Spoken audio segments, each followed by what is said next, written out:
Hi everyone, my name is Quentin. My name's Neha. My name's Naomi. And my name is Megan. And our topic is animal testing. We're going to be talking about the against argument.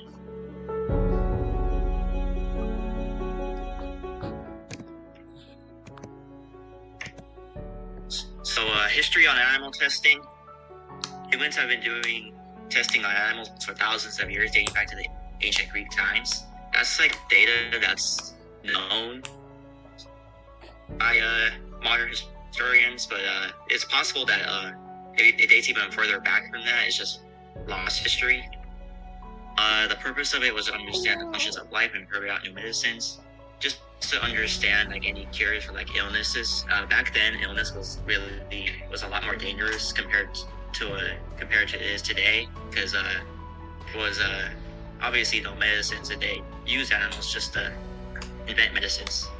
In today's world, is see if company products are safe on humans. This sometimes certain medicines, new medicines, can be like pretty dangerous to humans because they don't know like what it actually, if there's like any like side effects or like after effects that could be like deadly or dangerous. And currently, where the country where animals are most killed is the United States, which is I believe it's about 13 million a year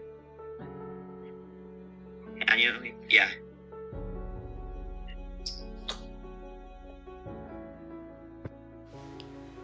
Alright, so some ethical aspects about animal testing.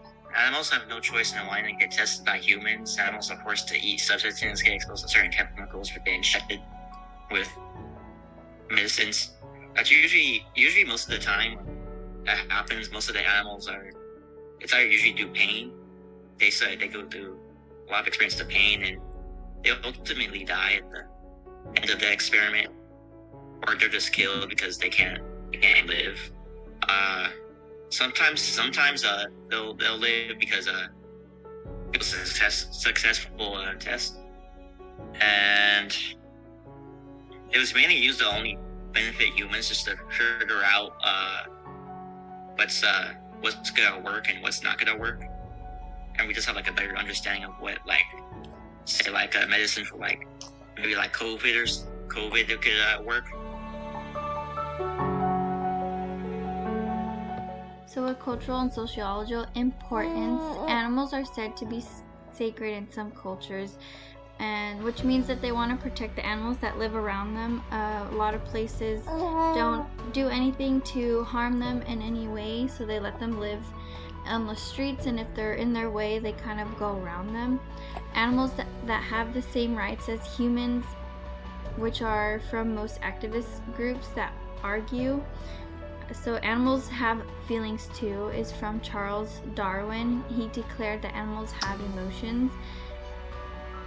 And for the sociological side of this, it violates animal welfare, which means improper living conditions causes stress and suffering. And the animals are beneficial to our society because testing creates waste in our environment, which means that the animals that get tested are not being disposed of properly. Most of the time, if they are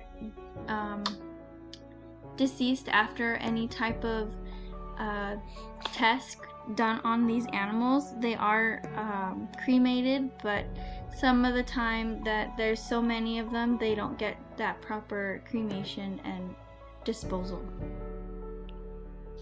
Some current events that are happening now, there's a lot of cats and dogs, rats and mice still locked up in cages across the country for research. With that, there's pharmaceutical testing that animals are used to get euthanized once complete.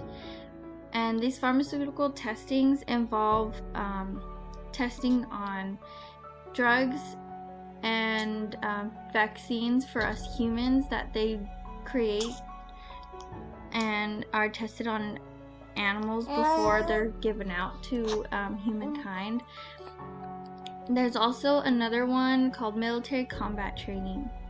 What they do is that they use goats and pigs for trauma treating in military. So if they're out in the field and they want to train, they'll use goats and pigs to test on their own quality of treating at that moment.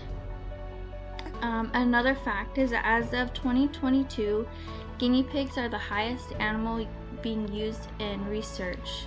So a lot of guinea pigs are used in pharmaceutical researching in labs, as well as on the chart I have below, there's rabbits and hamsters are a high number as well. Animal testing also holds a bunch of cons as well. Altogether, to sum it up, animals are a waste to our environment because their remains are not being properly disposed of. After each experiment is done, animals have to be disposed of, and typically they're not very well taken care of. After their use is finished, they're typically not disposed of correctly, which makes them a waste to our overall environment. Animals also have emotions that us as humans cannot yet comprehend. We don't have enough knowledge and enough background knowledge to properly evaluate exactly how these animals are feeling. So for us to make inferences about how to properly treat them and how to go about their treatment is not very humane of us. And I think that it's really important to really establish that they don't have rights and animals don't have a say for themselves. Without having the proper understanding of exactly what their emotions are and how to comprehend them and understand them, we can't be testing on them properly. Animals are also not little human, therefore they're not proper subjects to detect human toxicity. They're not the proper subjects to properly run tests and accurately get human information. Animals are also sacred in some cultures. In some cultures, it's very disrespectful to test on these animals because they hold great meaning and great value. And to them, it can come off as disrespect. The animals used in all these experiments are also euthanized afterwards if they're not already a failed experiment. Most animals do end up passing away from all these experiments being done to them, but if they're not, then they have to go through that process of euthanization, which ultimately is just lowering the population of animals of a certain species in general. And with that being said, animals are very beneficial to our world. They hold a different responsibility and a different role in our environment, and altogether they contribute to the success of our environment, whether that be the bugs in the ground that help keep our environment clean, or it be flies in the sky. Every animal has a different role, which further help us in society in general. In conclusion, animal testing can come off as very cruel, inhumane, and not effective enough to be killing animals. Animals are beneficial to our society and are not proper test subjects to make inferences about the human body. They are highly respected in many cultures and undeserving of what occurs to them due to the fact that we cannot fully understand and communicate with them.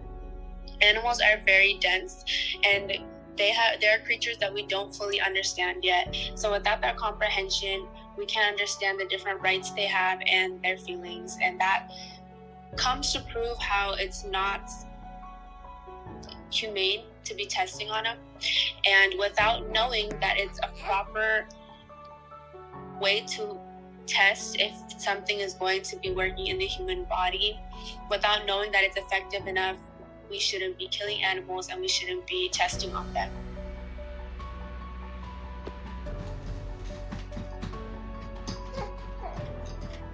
Here's a video we found on the internet. It's a cute little video of like animals swiping away products that are tested on animals, saying that like it's bad for them.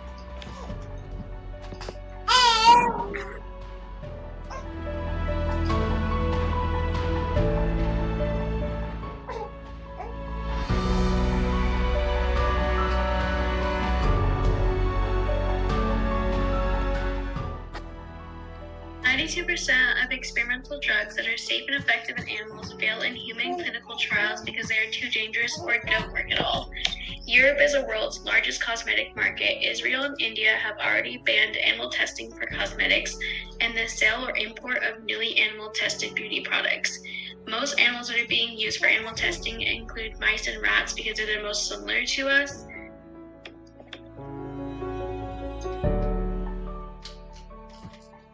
Or not, a drug will be safe for humans provides statistically little useful insight.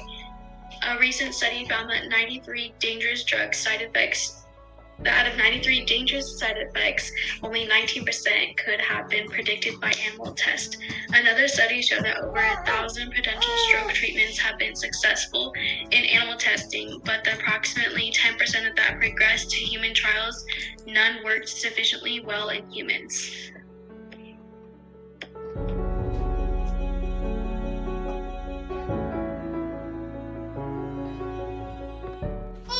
And that concludes our presentation. This is our reference slides right here. This is a conclusion for against animal testing, by the way.